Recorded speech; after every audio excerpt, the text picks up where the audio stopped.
Nos programas anteriores, mostramos como funciona o sistema jurídico de uma das nações mais poderosas do mundo, os Estados Unidos.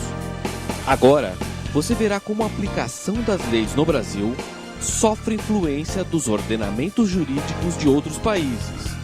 E é por isso que, a partir de agora, você está em Conexão Legal com Leandro Pinto e com o Universo Jurídico.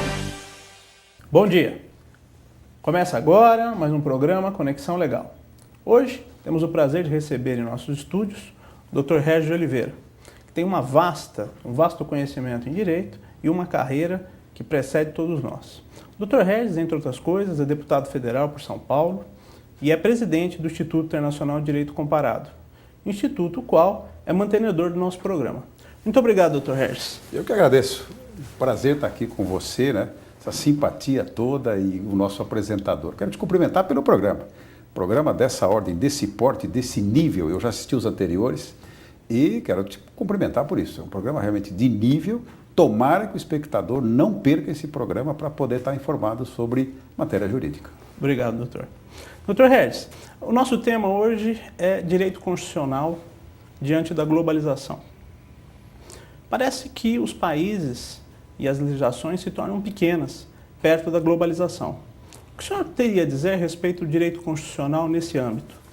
Olha, nós podemos fazer aí algumas análises, né, de cunho, primeiro, de um cunho em direito comparado, segundo, ainda da tradição de cada Estado ter a sua Constituição, e como é que isso nasce, né? Quer dizer, nasce de um pacto, quer dizer, mas não é de um pacto como dizia Hobbes, Kant, Rousseau. Como diziam Rousseau, todos esses autores do chamado contrato social. Para mim é um contrato, mas é um contrato adquirido pela força.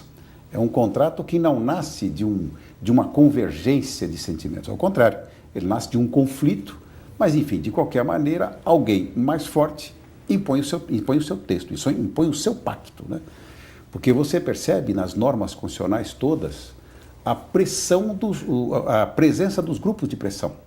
Por exemplo, quando você fala em direito econômico na nossa Constituição, você tem os grupos de pressão que atuaram naquela oportunidade, que colocaram lá a liberdade econômica, que colocaram a preservação das liberdades contratuais. Tudo isso aí é fruto de pressão. Princípio da propriedade. Princípio da propriedade, propriedade com função social, nos incisos 22 e 23 do artigo 5º.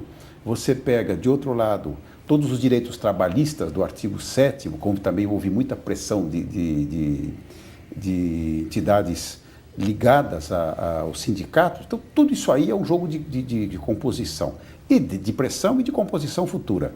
Agora, isso ocorre em todos os países do mundo, né? Você tem aí os países mais recentes, com constituição mais novas, né? Aqui da América Latina, todos frutos de uma pressão brutal. Você pega aí a Venezuela, você pega o Equador, né? Estamos discutindo a Constituição da Colômbia agora, recentemente.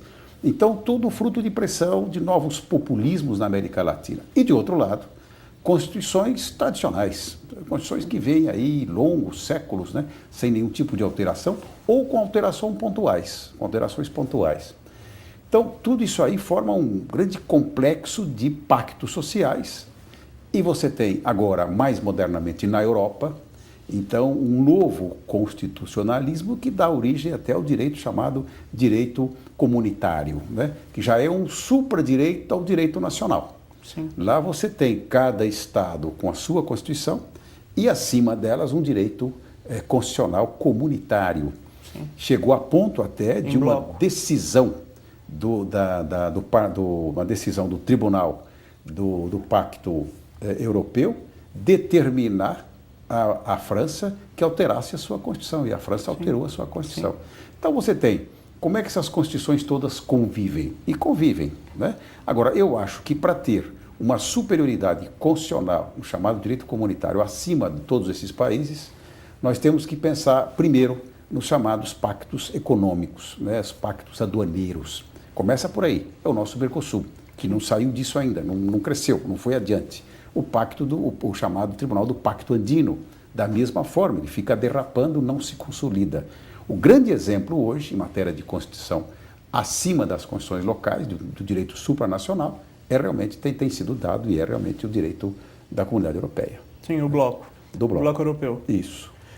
Essa Constituição do bloco europeu, o senhor imagina que seja um precedente de uma Constituição maior que irá abranger os continentes de forma geral? Olha, tem um trabalho notável de Kant chamado A Paz Perpétua, né? Em que ele supõe, ele imagina, ele deseja que haja uma grande pacificação de todos os países que vão chegar aí a um texto uniforme, reunindo todos os países do mundo, mas isso ainda é muito futuro, né? O grande exemplo dado recente é esse tribunal, esse pacto europeu. Quer dizer, é um grupo de países que tem dado um exemplo, tem uma moeda comum, não tem línguas comuns, mas tem uma moeda comum, já tem um parlamento comum que elabora leis que são obrigatórias a todos os países, já tem um tribunal do Pacto Europeu que aplica decisões, que impõe decisões, e tem a Comissão Executiva, sim, que realmente age em nome de todos os países. Agora, por exemplo, diante desse acidente aí do terremoto de Áquila, né, o tribunal já destinou recursos para a recuperação daquela parte da Itália. Quando esses países novos que fizeram parte agora do bloco europeu, da mesma forma, há incentivos econômicos, há financiamentos públicos para que eles possam desenvolver. Agora, não acredito que nós possamos ter isso num tempo curto em países da América Latina, por exemplo, em países africanos. Na África existe uma comunidade africana, mas ela está longe, mas muito longe, ainda de se constituir um conglomerado de constituição que possa resultar num texto só, aplicável a todos os países, porque são etnias completamente diferentes, são países ainda em conflito, são ditaduras que se prolongam no tempo.